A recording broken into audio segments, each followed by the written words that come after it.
Welcome to everyone. Welcome to the Capital Link Shipping Podcast Series. I'm Nicholas Bornozis, President of Capital Link, and Capital Link is hosting on a regular basis podcasts on critical topics of the industry, of the maritime industry, and the purpose of our podcasts is to provide educational and informational content to a wider audience of investors and industry participants. Today's podcast is featuring Marco Fiori, who is the CEO of the Milan-listed D'Amico International Shipping Company, a product tanker company, a global player in the market, and Mr. James Jang, analyst at Maxim. And the two of them will be discussing on the prospects and outlook of the tanker sector and D'Amico in particular.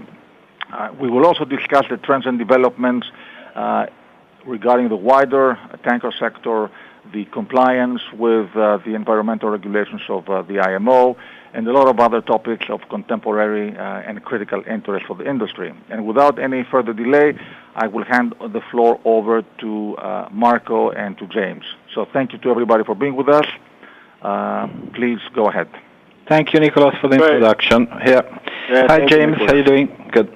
Hey, Marco. How's it going? Good. So I just want to thank Nicholas and the Capital Link team again for hosting this podcast. And, thank you again, Marco, for participating. So, let's just begin. So I'd like to start with the IMO 2020 rule. And, just as a recap for our listeners, the International Maritime Organization, which is a specialized agency of the United Nations, has passed regulations to limit the output of sulfur content from 3.5% to 0.5%, which begins on January 1st, 2020. And this rule extends beyond just the emission control areas through all the oceans globally. And so I think a lot of folks are interested in how the IMO 2020 rule is going to affect shipping. And, Marco, most of the story has been around the installation of scrubbers or with owners burning, more expensive low-sulfur diesel or MGO. So, tell us, what do you think what do you think the fleet is going to do? Look, I do not know what's going to happen like most of the people. One sure thing that's going to happen, that the rule won't be postponed, like some people were thinking. So the rule is going to be implemented, that's for sure, or almost for sure. The second thing is that I can give you a series of considerations of what I believe will be happening. First of all, our position as of D'Amico, we have most of our ships are modern, they are smaller size, we have 6 LR1s to be delivered, actually 3 being delivered, and actually 2 delivered and 4 still to be delivered, 2 this year and 2 next year.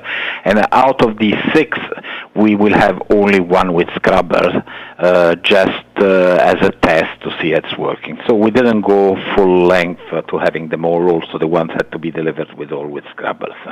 My personal opinion is that this will entail some, probably I think we can see more what's going to bring than what's going to happen. For sure, it's going to bring a stronger market because I think the logistics of distributing new products from more modern refineries will be taking off a lot of tonnage. So there is one that's going to be more tonnage, more ton miles. I think this is one thing that's going to happen. Second thing that's going to happen, I think that having to burn more expensive fuels, you have 2 effects.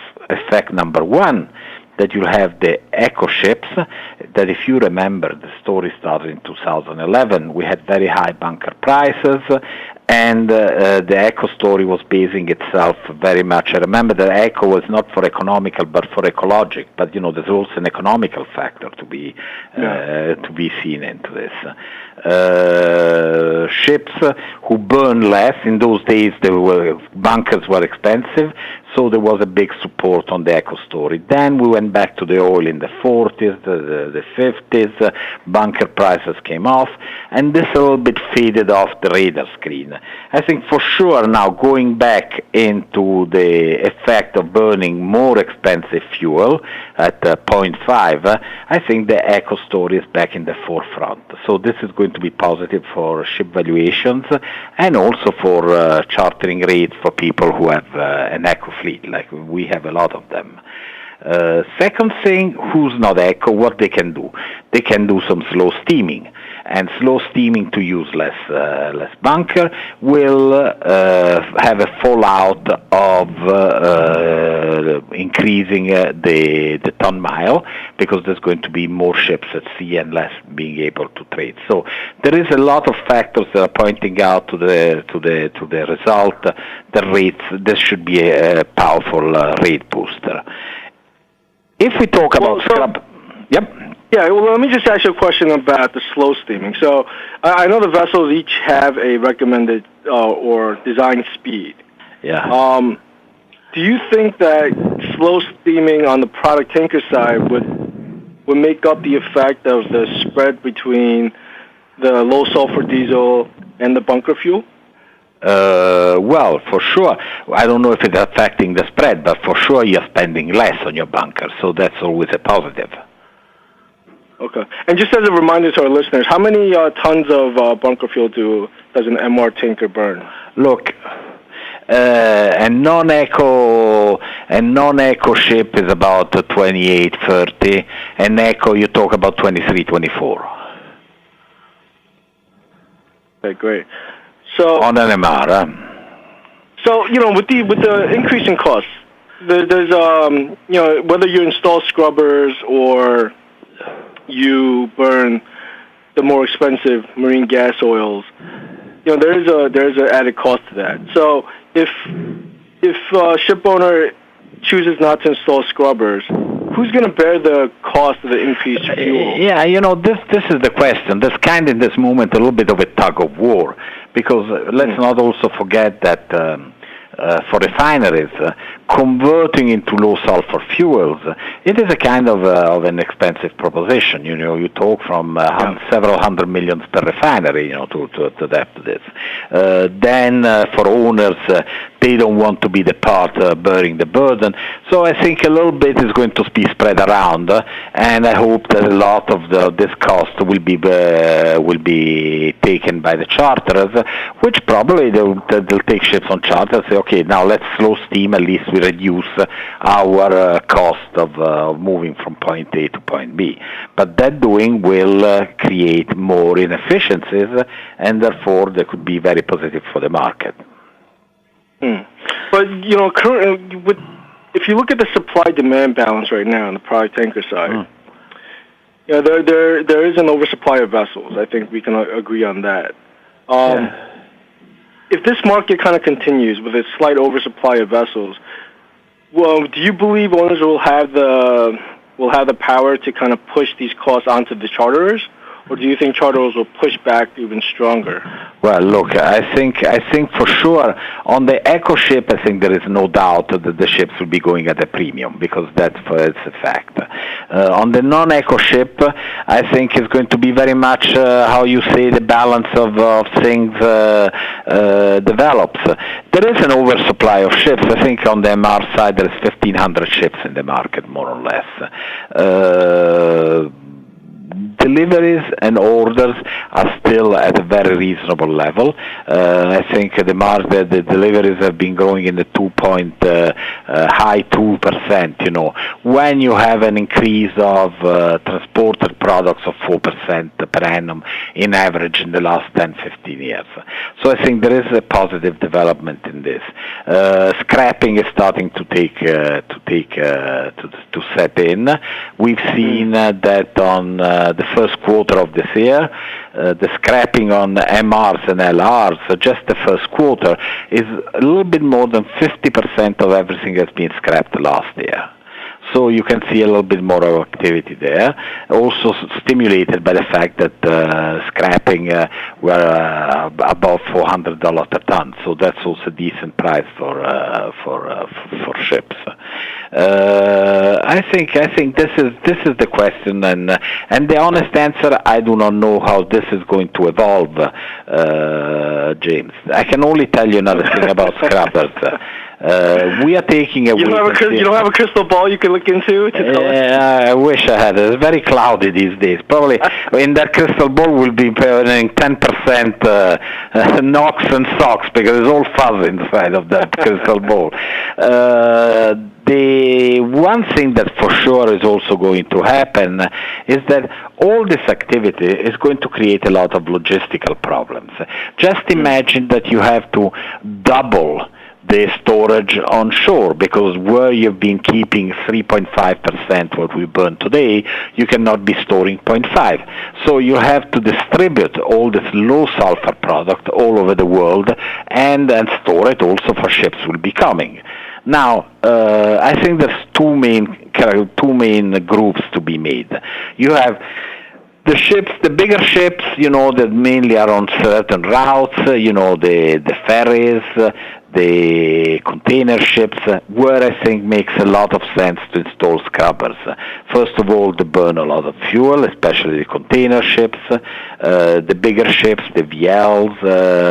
For sure, there's going to be more interest in putting scrubbers. On the other hand, the smaller ships, first there is a space issue, and retrofitting is expensive. And third, there's not that much economy. Personally, I think that this scrubber situation probably will be lasting. This big delta between the 0.5 and the heavy fuel will be lasting for a limited period of time. Then this arbitrage will close, and a lot of people will be carrying some expensive equipment which won't be necessary. Also because, a solution has to be found. Look at the numbers. I think there is about 90,000 ships in the world.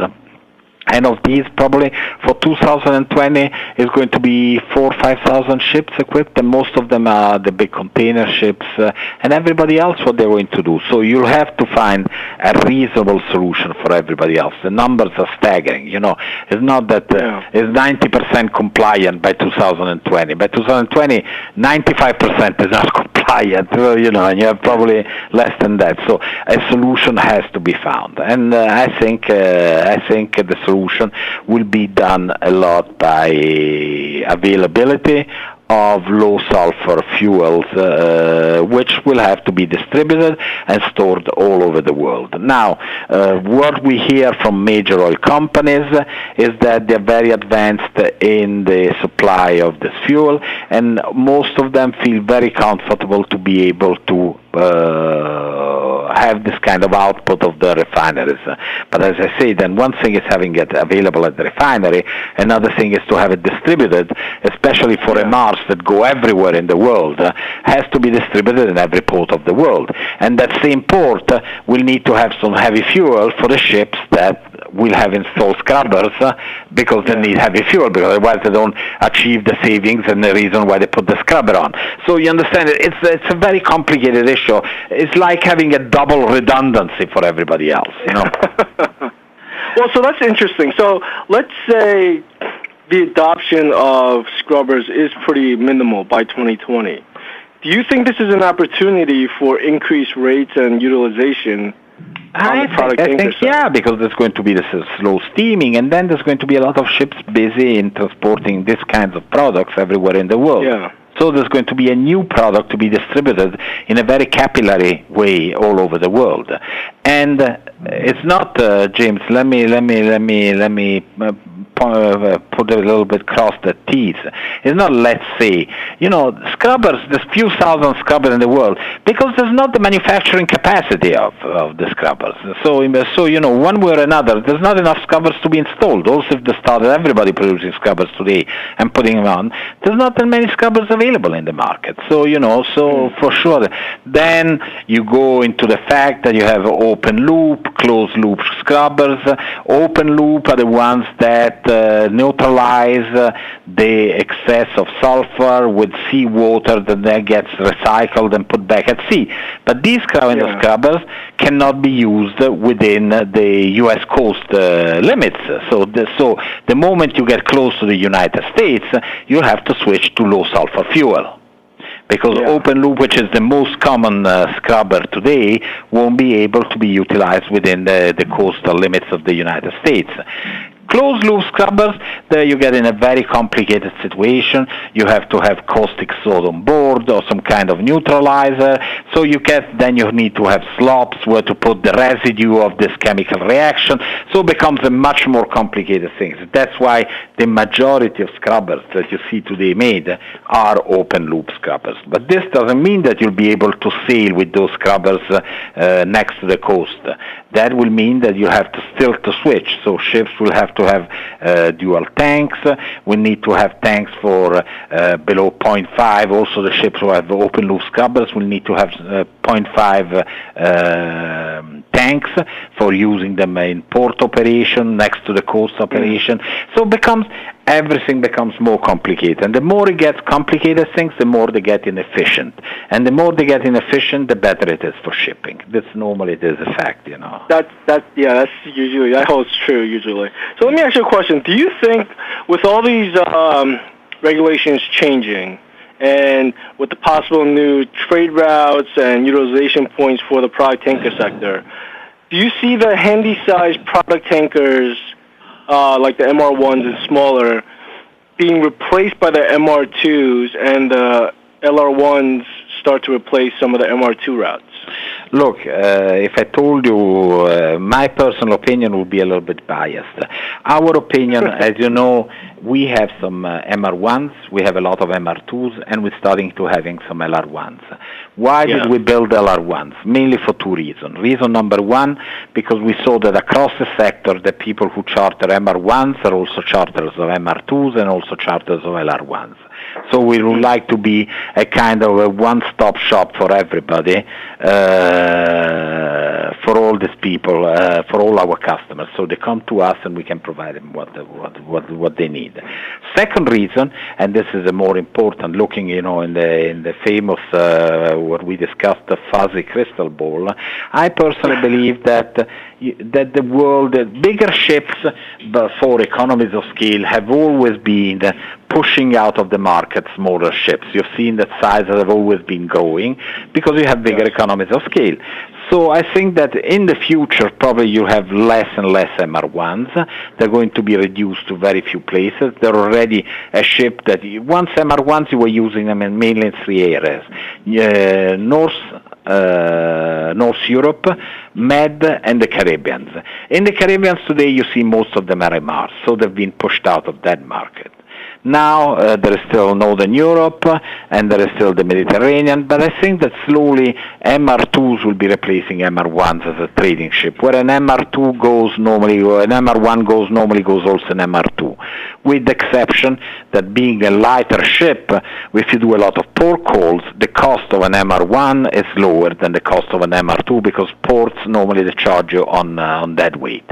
So normally this was the big advantage. If you do a lot of port calls, an MR1 has a cost advantage on this. But if you can carry more and you can make it efficient, probably this can supplant this kind of advantage. And as we say, MR2s taking over the MR1s. LR1s probably will become more of a trading ship. I'm not talking about LR2s because they becomes a little bit too big, but normally Panamax can go a little bit in a lot of ports. So I think that there's going to be a little bit of an upshift, that the MR2s are going to take the MR1s and LR1s are going to take over the MR2s a little bit. So this will be a little bit our way of thinking. Then if we're right or wrong, I think time will tell, James. I don't know. So this will finally be that substitution effect everybody's been waiting for on the product tanker side. Yeah. So let me ask you a question. As a matter of fact, you see that MR1s, very few of them have been built. And, and I don't think that that's a fact, because people are all stupid. If everybody does the same thing, probably people know something that you don't know, So I think markets are pretty good, efficient predictor of a future market, Okay. And so let me ask you about the rationale behind the LR1 order. So it seems MR2s make better economic sense on a return basis compared to an LR1. Yeah. Have you seen that as the case as well? Look, so far I can tell you that in this kind of market, there is also another thing that we didn't discuss. That normally the bigger is the ship, the bigger is the volatility of that ship. on rates. Panamax is much less volatile than an Aframax, so you go, bigger is the ship, there's more volatility. For sure this year, rates on LR1 and LR2s often have been below those of MR2s. So you have a smaller ship that costs less that's outperforming the bigger ships. But then when the market turns around, LR1s, LR2s are the ships also make $30,000 a day, when the MR2 get capped at 20,000, 22,000, 21,000, so you have bigger volatility in that. You have a substitution effect where at a certain point when the market is really going, arbitrage are open, you see people wanting bigger ships to take more advantage of the box. So as far as we're concerned, this year, you're totally right, this year and last year, LR1s have been underperforming on MR2s. Okay. All right. So, let's just switch gears a little bit to the financing side of the equation. So, we all know a lot of the traditional shipping lenders have left the market, and recently there's been an increase in sale and leaseback transactions, specifically with the Chinese leasing firms. And traditionally, sale and leasebacks were mostly available to long-term charter vessels, right? But what we've seen now is a large number of spot trading vessels utilizing the sale and leaseback scheme. So, I know your firm has completed a sale and leaseback. Can you kind of walk us through the rationale behind this? Well, the rationality is very, in my opinion, is kind of simple. If you are a believer in a stronger market looking forward, let's start, one step backward.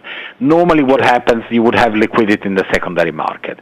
Liquidity for this lack, especially on older ships, second-hand ships, has been drying up very fast. So if you had to sell some older ships, there would be very few buyers and far apart. So this has been a lack of liquidity in these kind of ships. Then you have the need of ending the life of some ships, passing them to other owners, because you're not we treat ships in the 15, 16 years of age, probably 17 max, but we want to keep the first part of the life of the ship. So you get to the point where you have to dispose of one ship. There's no secondary market. What are you left with? With sale and leaseback. So on older ships, normally what we've been doing is sale and charter back for 3, 4, 5 years. We bring them at 17 years. The owner who's buying it is amortizing it down, and then he'll be trading the ship on other markets where they're not competing, for example, with us, for example, the veg oil market, which is a limited competition with us, or other markets where we're not very, very, very, very, very active. So this is one way of getting rid of them. The newer ships, naturally you need also sometimes to sell some new ship for your cash flow, for your financial position, just to create a little bit longer runway. Newer ships, if you're a believer in the market, what can it be better than to sell a ship, recharter it back, bareboat it back for 10 years, where you have a final purchase obligation at very much depreciated levels, and during these 10 years you can have an option to buy. I'm a believer that in these 10 years, being a cyclical market, there's going to be the one moment where you'll be able to repurchase these ships at a very attractive price, and you bring them back in the fleet. So it was kind of an enhanced collateral for borrowing in certain situations. Now, you have mainly two types of actors in the sale and leaseback market. You have mainly the Chinese, which are very interested in big-scale transactions, like the one that Scorpio did. They normally want to do 10 ships at a time. They normally would do it on some kind of seller's credit, which they finance to 70-80% of the value of the ships. And then you have the Japanese. But the Japanese, you need to have an entry into that market, a reputation, a name, and working there. We have all of the above, and we've been doing a certain transaction with the Japanese at 100% financing and a cost of funding that's around 6%. So you understand, 100% financing at 6% with purchase options all along the road is not the worst thing that can happen to you in your life. I think it's a way you keep control of the ship, remains in your fleet, you keep trading it, and then you have always an option to repurchase the ship for the next 10 years. So I think these are the factors that probably brought us to the sale and bareboat back or mainly I'm talking of newer ships, so it would be sale and bareboat back, that we've been doing. The interesting thing is that we started something like 1 year ago, and we're kind of the oddball player in this game. And now instead, as you said, a lot of people are doing it because it's a very efficient way of doing it. Going back to banks, I think that here also you're creating a two-tier market. You have certain owners. If we have projects, I think probably we could be counting on more financing that we would need, because the banks are concentrating more on reliable customers with a reputation, and they can afford to do so because there's less of them, there is less competition, so they want to have these names on board. I always compare this to like as a shrinking pie, but then the slices of this pie are getting bigger and bigger. So for who's a player, you have probably a bigger slice of a shrunk pie, but it's still a big slice, because the historical banks are still in the game. You have the French banks, the Dutch banks, the Scandinavian banks, all of these are in the game. And you start to see also new players coming in. You start seeing the Japanese bank, the regional banks, smaller Japanese banks, who are very eager to increase their exposure in shipping. They're not afraid. They feel they understand it, and they're very willing to increase their exposure. So, I'm not saying that one goes out, one comes in, but there is also a certain number of inflow of new players also in the banking segment. But for sure, as you said, in absolute terms, the number of banks who are financing shipping are shrinking, and I think it's particularly felt this effect by marginal, historically second-hand buyers of tonnage, which they find very difficult to secure financing in this market. And all of this indirectly is creating problems a little bit to us, because it's like a pipeline where all of a sudden there is a block. That was our pipeline, these second-hand buyers, and these all of a sudden they're scarcer and scarcer in the market. So we had also to think a little bit and retool ourselves around this issue. Well, so let me ask you a question. So if there are a large number of scrapping that occurs across all the sectors in shipping ahead of 2020 regulations, there will be a need for replacement vessels as well. Yeah. And do you think there's enough liquidity in the traditional shipping lenders to service these new vessels, or do you think there'll be more sale and leaseback type transactions with the Chinese and the Japanese? I think that the Chinese sale and leaseback will be playing a role, but also let's not forget that you'll have some historical players like the sovereign banks, the export-import banks, who for large transactions they're there to provide some kind of financing. The only difference from today to yesterday is that yesterday a lot of these banks were issuing refundment guarantees. They were very much accommodating yards because they didn't want to slow them down. It's a big source of employment. There is also a big social issue in some of these countries about all these yard workers. So these banks were all the export-import banks were very helpful in securing refundment guarantees and things like that. After all the problems have been lately and the yards, I don't think that these banks are going to be funding losing projects. Projects just it's just for turnover, but at the end of the day they don't make much sense. And you see this. I think the evidence of this is the fact that today, where you have yards that are shrinking, so in theory they should have bigger market share, the prices of ships, here you had a little bit of, in the dry cargo you had a collapse in rates, but you had also a big collapse in new building prices in the past crisis.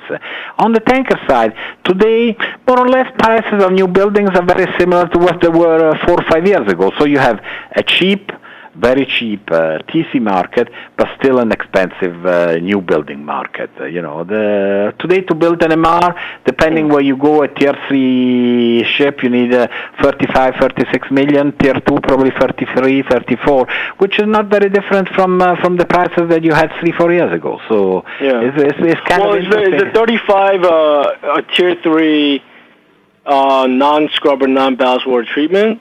Yeah. Or is that just let's say non-scrubber, scrubber ready with ballast water treatment plants. But ballast water, you talk about $600,000-$700,000. It's not a big item anymore. Yeah. I think like everything, you have a big effect that as technology moves forward, a lot of these things become cheaper and cheaper and cheaper. I don't know if you remember flat screen TVs 20 years ago. Now they're a dime a dozen. So I exactly. think, so you have a big technology. Really is a big factor in making things more affordable. Okay. So let's end. I have one more question, I guess, on the outlook. Since you brought up technology, do you think that the shipping sector will switch fuels from, let's say bunker, marine gas oils to LNG or LPG within the next 10 years? Look, my personal opinion on this, I think there is a chance, but depends a lot on the type of the ship. On smaller ships, the space of being adapted, for example, MRs and Handys, putting tanks for LNG, it is a complicated issue because you need a lot of space. If we're talking about container ships, VLs, big ships, I think there is a very strong possibility of that happening. So it's very much in the size, which is also the fact of the scrubbers. Smaller ships is more difficult to make them scrubber ready. Retooling, refitting is more complicated because the spaces are not there. So I think it's very much depending on the size of the ship.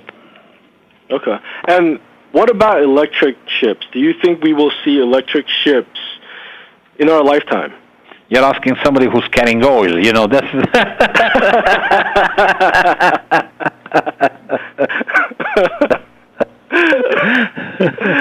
Well, we know you'll give an unbiased answer. So. Well, look, I think that today the technology is not there, not for the electricity, but for the fact of the battery space. I think that's also more, but if you have to have an electric ship and then you have to take a lot of space for the batteries and there's much less cargo intake, that would not make it a viable proposition. So I think that today the technology is still not there, I think, on electric ships. All right. Well, thank you for that, Marco. I'm sure that was unbiased. Well, so I just want to thank you again for joining us for this podcast. You gave some great insight into coming regulations and also the financing side of the equation. And please, look, whoever has some ideas, let me know because the crystal ball is very fuzzy at this moment. So, I think we all love to get some input. James, thank you very much. And Nicola, thank you also. You always organize great events. Thank you very much. But thank you to both of you. It's been very, very interesting. And Marco, as always, you've been spot on. And James, thank you for the great direction of the discussion. Thank you very much. And I'll see you in mid-June. Absolutely. Bye-bye. Bye. Bye-bye. Bye.